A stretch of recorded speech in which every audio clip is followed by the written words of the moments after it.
سسر بھی ہیں نا، آپ نے 4 بیٹیوں کی شادیاں کی، 2 تو ایک ہی کو دے دی عثمان کو،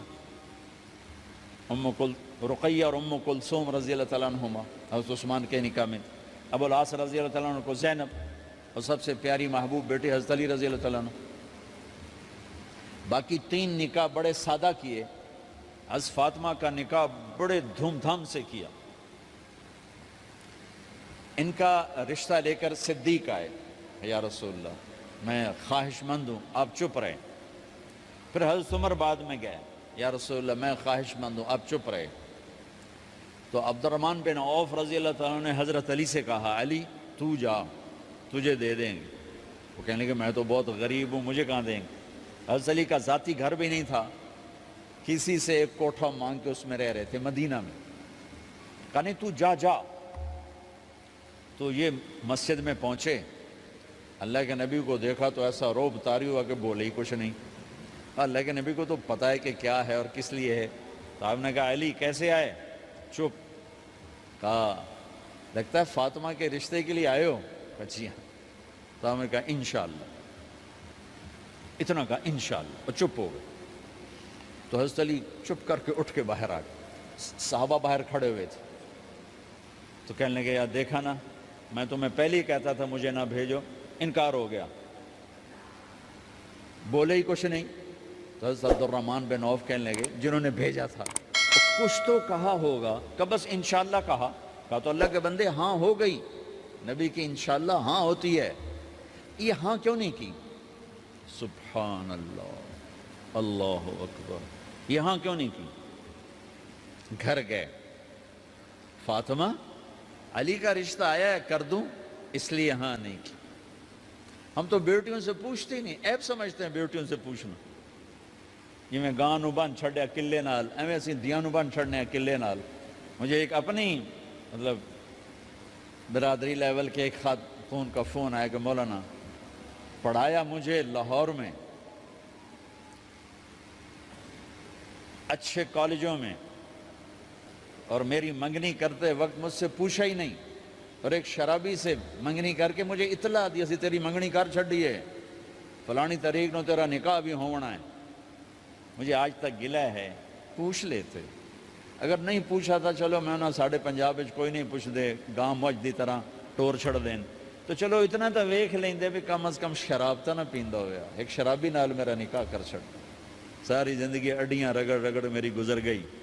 علی جیسا رشتہ آیا ہو تو اوپر سے حکم بھی آ چکا ہو کہ علی کو ہی دینا ہے، تو پھر آپ فاطمہ سے پوچھیں فاطمہ تیرا رشتہ آیا ہے علی کا کر دوں؟ حضرت فاطمہ نے ہاں کی تو پھر مسجد تشریف لائے۔ یہ آپ کو معاشرت سکھائی جا رہی کہ بیٹیوں سے بھی پوچھو، زندگی انہوں نے گزارنی ہے، تم نے تو نہیں گزارنی۔ بس میری غیرت دا سوال ہے، میں اتنا ہی کرنا نہیں تھا بیٹھی رہے۔ میری اپنی فیملی میں اتنی عورتیں بوڑھی ہو کے قبروں میں چلی گئیں، بس اتنا ہی کرنا نہیں کرنا تھا بیٹھی رہے، وہ بیٹھی رہ گئیں۔ یہ ظلم و ستم ہے جو تمہاری عدالت میں بھی نہیں آتا، کوئی کیس بھی نہیں ہوتا، لیکن اللہ کی عدالت میں کیس درج ہو چکا ہے کہ میرے نبی نے علی جیسے داماد کے لیے بھی پہلے پوچھا، حالانکہ اوپر سے اشارہ ہو چکا ہے۔ ابھی بتاتا ہوں میں۔ فاطمہ بیٹی علی کا رشتہ ہے کر دوں؟ انہوں نے کہا کر دیں۔ پھر کہا بلاؤ۔ پھر علی آئے، کہا علی جمع کرو لوگوں کو۔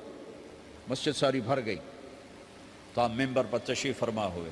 حضرت علی کو ایسے سامنے بٹھایا، کہا لوگوں مجھے جبریل اللہ کی طرف سے پیغام دینے آئے ہیں کہ میں اپنی بیٹی فاطمہ کا نکاح علی کے ساتھ کر دوں۔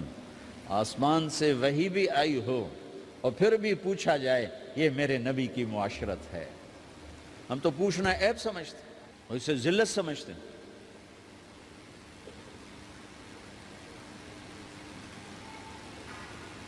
پھر آپ نے اتنا بڑا اہتمام کیا، مسجد نبوی پرانی جو آپ کے زمانے کی تھی، بہت بڑا ہال تھا، اس کا بھرا ہوا تھا۔ آپ نے سب کو شہد کا شربت پلایا، خود نکاح پڑھایا، نکاح کا خطبہ پڑھ کیا، پھر کہا علی میں نے فاطمہ بنت محمد کو 400 درم مہر کے عوض تمہارے نکاح میں دیا، تو نے قبول کیا؟ انہوں نے کہا جی میں نے قبول کیا، اور سجدے میں چلے گئے اور زور سے دعا مانگی، رب اوزعنی ان اشکر نعمتک التی انعمت علی وعلی والدی وان اعمل صالحا ترضاہ واصلح لی فی ذریتی انی تبت الیک واننی من المسلمین۔ میرے نبی نے کہا آمین، زور سے کہا آمین، نکاح ہو گیا۔ رخصتی ہوئی 6 مہینے بعد، 1 مہینے بعد، 1 سال بعد، 3 روایات ہیں، فوراً 4 روایات، لیکن زیادہ صحیح ہے دیر کے بعد، فوراً نہیں ہوئی، کچھ عرصے کے بعد رخصتی ہوئی۔ حضرت عقیل آپ کے بھائی وہ کہنے لگے علی اب رخصتی ہو جانی چاہیے، تو یہ دونوں مل کر آئے سلمان فارسی کے پاس کہ سلمان بھائی ہماری رخصتی کروا دو۔ سلمان فارسی کا بڑا احترام تھا، انہوں نے جا کر بات کی ام سلمہ رضی اللہ تعالیٰ عنہ سے۔ ام سلمہ نے بات کی اللہ کے نبی سے، کہا ہاں آ جائے، لے جائے، آ جائے لے جائے۔ تو علی رضی اللہ تعالیٰ عنہ اپنی اونٹنی لے کر آئے، تو حضرت علی کا گھر وہ کرائے پر گھر تھا ایک کونے پر، تو وہاں اسماء بنت امیس اور ام ایمن گئیں اور اس کے فرش کو لیول کیا، فرش میں سرخ مٹی ڈال کے اس کو لیول کیا اور دیواروں کی پوچا پاچی کی، اور وہاں کھوٹیاں لگائیں کپڑے ٹانگنے کے لیے۔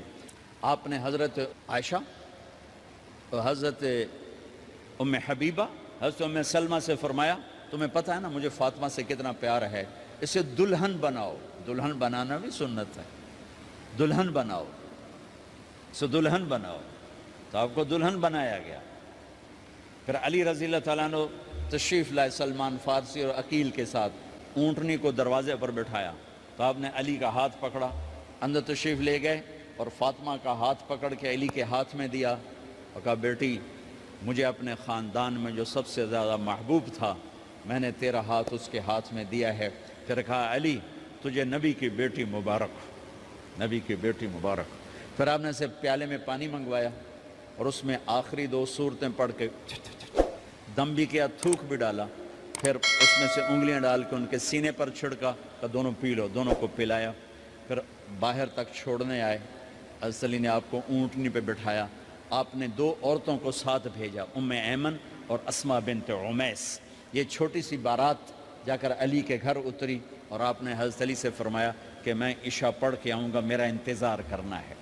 تو عشاء کی نماز کے بعد آپ تشریف لے گئے، آپ نے دوبارہ پیالے میں پانی منگوایا اور اس پر آخری 2 سورتیں پڑھ کے دم کیا، پھر ان کے سینے پر چھڑکا، یہاں بازوؤں پر چھڑکا اور کمر پر چھڑکا اور دعا دی اللہم اسد جدہما وجمع شملہما وبارک علیہما واخرج منہما ذریۃ صالحہ۔ یہ دعا دی آپ نے اس وقت کہ میرے مالک ان کے جمع ہونے میں برکت عطا فرما اور ان کو سعادتیں عطا فرما اور ان کو نیک اولاد عطا فرما۔ یوں میرے نبی نے اپنی بیٹی کو رخصت فرمایا۔ اگلے دن آپ نے حضرت علی کو بلا کے فرمایا علی ولیمہ بھی کرنا ہے۔ کہنے لگے یا رسول اللہ میرے پاس تو کچھ نہیں۔ تو آپ نے کہا، تو سعد بن ابی وقاص کہنے لگے یا رسول اللہ میرے پاس ایک چھترا کھڑا ہے، چھترا لاؤ۔ ذبح کیا گیا، آپ نے اس میں چھوارے ڈلوائے، قورمہ بنوایا، قورمہ، اور اپنی طرف سے حضرت علی کو پیسے دیے کہ جاؤ چھوارے، گھی، شہد خرید کے لاؤ۔ تو علی رضی اللہ تعالیٰ نے 5 درم کے چھوارے خریدے اور 3 درم کا شہد خریدا اور 1 درم کا گھی خریدا، 9 درم تھے ٹوٹل۔ تو آپ نے کافی سارا آ گیا تو چھواروں کی گٹھلیاں نکلوا کے ان کو پسوایا، پھر شہد اور گھی میں ملایا اور ایک سویٹ ڈش تیار کی اور اس کو حضرت علی کے ولیمے میں آپ نے اپنی طرف سے پیش کیا۔ تو اس دن تازہ روٹی جو کی پکائی گئی اور دیگ پر میرے نبی خود بیٹھے کھانا کھلانے، تقسیم کرنے خود بیٹھے۔ اب ایک چھترا ہے، 13-14 کلو گوشت ہے، 15 کلو، تو 50 آدمی کھا لیں گے۔ آپ نے کہا سارے مدینے کو دعوت ہے، سارے مدینے والے جتنے بھی آئے، اور میرے نبی خود دیگ سے نکال کے کھلاتے رہے۔ سارا مدینہ ولیمہ فاطمہ کا کھا گیا اور دیگ بھری پڑی تھی۔ تو ولیمے میں تکلف جائز ہے، سادگی بھی جائز ہے، سادگی بھی سنت ہے، تکلف بھی سنت ہے۔ ہاں جو ہماری خرافات ہیں، فضولیات ہیں، یہ تباہ کن ہیں، ان سے بچنا بڑا ضروری ہے۔ اور بھائیو، کسی کی شادی ہو، اس بچے کی ہو رہی ہے، یہ افسر ہے، ایک ریڑھی والے کی ہو، کسی بھی گھر کی آبادی کا ایک ہی سبب ہے، وہ میٹھا بول ہے، وہ اچھا سلوک ہے۔ جس کی بیٹی کو لے جا رہے ہو اسے عزت دینا، اور یہ جو جا رہی ہے یہ ان کو اپنا ماں باپ سمجھے، اپنے خامند کے ماں باپ کو اپنے ماں باپ سمجھے۔ جاتے ہی لکیریں لگانا نہ شروع کر دے، مینوں وکھرا کرتے، نوائدے کرتے، نوائدے کر۔ وہ اپنے گھر کا ایک فرد بن کے زندگی گزاریں۔ جو لے کے جا رہے ہیں ان کے ذمے ہے کہ اس کو بیٹی بنا کے لے جائیں۔ سسرال جو ہوتے ہیں وہ ہمیشہ عیب دیکھتے ہیں، خوبیاں انہیں نظر ہی نہیں آتی۔ تو کھٹ بٹ تو ہوتی رہتی ہے، کوئی ایسی بڑی بات نہیں، کھٹ بٹ کو صلح میں بدلو، مزید لڑائی جھگڑا نہ بڑھاؤ۔ میرے نبی حضرت فاطمہ کے گھر آئے، دیکھا تو آپ اداس بیٹھی۔ آپ نے کہا فاطمہ بیٹی کیا ہوا؟ کہ میرا اور علی کا جھگڑا ہو گیا۔ اچھا؟ خود گئے، بیٹی کے باپ ہو کر دیکھا تو حضرت علی مسجد میں سوئے ہوئے تھے۔ آپ نے ان کو اٹھایا، کہا یا ابا تراب قم، آپ کو یہ ٹائٹل یہاں ملا، اے ابو تراب۔ فرمایا کرتے تھے کل کائنات ملتی تو اتنی خوشی نہ ہوتی جتنا اس ٹائٹل کی خوشی ہے۔ ابو تراب کہنے کا کیا مطلب تھا؟ کہ اظہار محبت کے لیے ایسے ٹائٹل دیے جاتے تھے۔ تو ابو تراب کہہ کر یہ میسج دیا کہ میاں بیوی کی لڑائی ہوتی رہتی ہے، میں تجھ سے ویسے ہی محبت کرتا ہوں جیسے پہلے کرتا تھا، یہ میسج دیا اس نے۔ اب حضرت علی کو لائے اٹھا کر اور گھر میں تشریف لائے، نہ علی کی سنی نہ فاطمہ کی سنی۔ ہاں بھئی علی کی مسئلہ ہے، ہمیں فاطمہ کیا مسئلہ ہے؟ یہ مسئلے سن سن کے بھی زیادہ لڑائی ہو جاتی۔ صلح کراون والے بھی آپ ہو دو چار لتر مار کے آ جاندے۔ تو میرے نبی نے کیا کیا؟ سبحان اللہ، زمین پر لیٹ گئے، ادھر علی کو لٹایا، ادھر فاطمہ کو لٹایا، علی کا ہاتھ اپنی ناف پہ رکھا، فاطمہ کا ہاتھ ان کے ہاتھ پہ رکھا، اور بیٹی کے ہاتھ پر اپنا ہاتھ رکھا۔ پھر فرمایا کہو ہماری صلح ہو گئی۔ علی کہو، فاطمہ کہو۔ دونوں نے کہا ہماری صلح ہو گئی۔ آپ اٹھے، خوش خوش باہر آئے، چہرہ ایسے گلاب کے پھول کی طرح۔ صحابہ نے عرض کی یا رسول اللہ آج آپ بڑے خوش نظر آ رہے ہیں۔ فرمایا علی و فاطمہ کی صلح کرا کے آ رہا ہو۔ تو کھٹ بٹ ہو جانا تو کوئی بڑی بات نہیں ہے، مطلب یہ وہ گھر ہے، میں اس گھر کی کیا تعریف کر سکتا ہوں۔ تو میں آگے کا ایک قول سنا دیتا ہوں ابن عباس کا، کہ جنت میں نور کی چمک اٹھے گی، سارے جنتی کہیں گے یہ نور کیسا نور ہے بھائی جو ساری جنت کے نور پر چھا گیا؟ تو فرشتے بتائیں گے کہ او جنت الفردوس میں علی و فاطمہ بیٹھے ہیں، کسی بات پہ ہنسے ہیں، ان کے دانتوں سے جو نور نکلا ہے اس نے جنت کو روشن کر دیا۔ لیکن کھٹ پٹ یہاں بھی ہو گئی۔ ان سے بڑا گھر میرے نبی کا ہے، وہاں بھی کھٹ پٹ۔ ایک دفعہ آپ نے حضرت عائشہ سے کہا مجھے پتہ لگ جاتا ہے جب تو مجھ پہ ناراض ہوتی ہے، مجھے پتہ چل جاتا ہے۔ انہوں نے عرض کی یا رسول اللہ آپ کو کیسے پتہ چلتا ہے؟ کہ جب تو مجھ پہ ناراض ہوتی ہے نا تو قسم اٹھاتے ہوئے کہتی ہے ابراہیم کے رب کی قسم، اور جب مجھ پہ راضی ہوتی ہے تو پھر تو قسم اٹھاتے ہوئے کہتی ہے محمد کے رب کی قسم۔ کہ ایسے مجھے پتہ چل جاتا ہے جب تو کہتے ہیں نا ابراہیم کے رب کی قسم، تو مجھے پتہ چل جاتا ہے کوئی کھٹ بٹ ہو گئی ہے۔ تو نبی کے گھر میں بھی ہو جاتی ہے، یہ مسئلہ تو ختم ہوگا جنت میں۔ ہمارے ذمہ ہے کہ ان چیزوں کو کم کریں۔ یہ ایک میرے نبی کی معاشرت ہے میرے بھائیوں، اسے سیکھو، اسے سمجھو، اسے پڑھو۔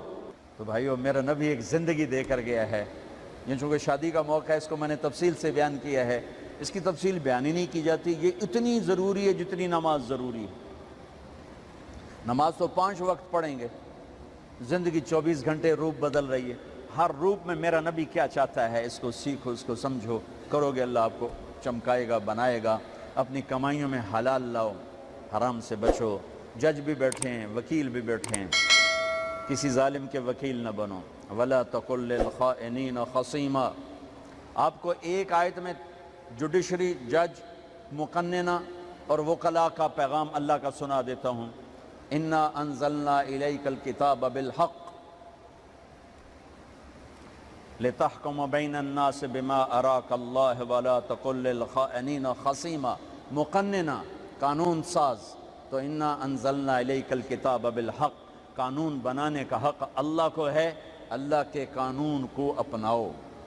آگے جج حضرات، فحکم لتحکم بین الناس بالحق، ججوں کو حکم ہے کہ حق فیصلے کرنا، بک نہ جانا، دب نہ جانا، حق کے فیصلے کرنا۔ تیسرا وکلاء کو، ولا تقل للخائنین خصیما، ظالم بددیانت کی وکالت کے لیے کھڑے نہ ہو جانا ورنہ مارے جاؤ گے، مارے جاؤ گے۔ ولا تقل للخائنین خصیما، ان کے لیے دلائل قائم نہ کرنا ورنہ ہلاک و برباد ہو جاؤ گے۔ تو بھائیو، یہ نکاح کو ذرا میں نے تفصیل سے بیان کی ہے کہ یہ زندگی ہے جس کو سیکھنا ہے۔ حلال کماؤ، بچوں کو حلال دو، بیوی کو حلال دو۔ اللہ کی قسم حرام سے کبھی بہار نہیں آتی اور حلال پہ کبھی خزاں نہیں۔ حلال کھانا، حلال کھلانا، تو تم شاد و آباد رہو گے۔ اللہ میں عمل کی توفیق بخشے۔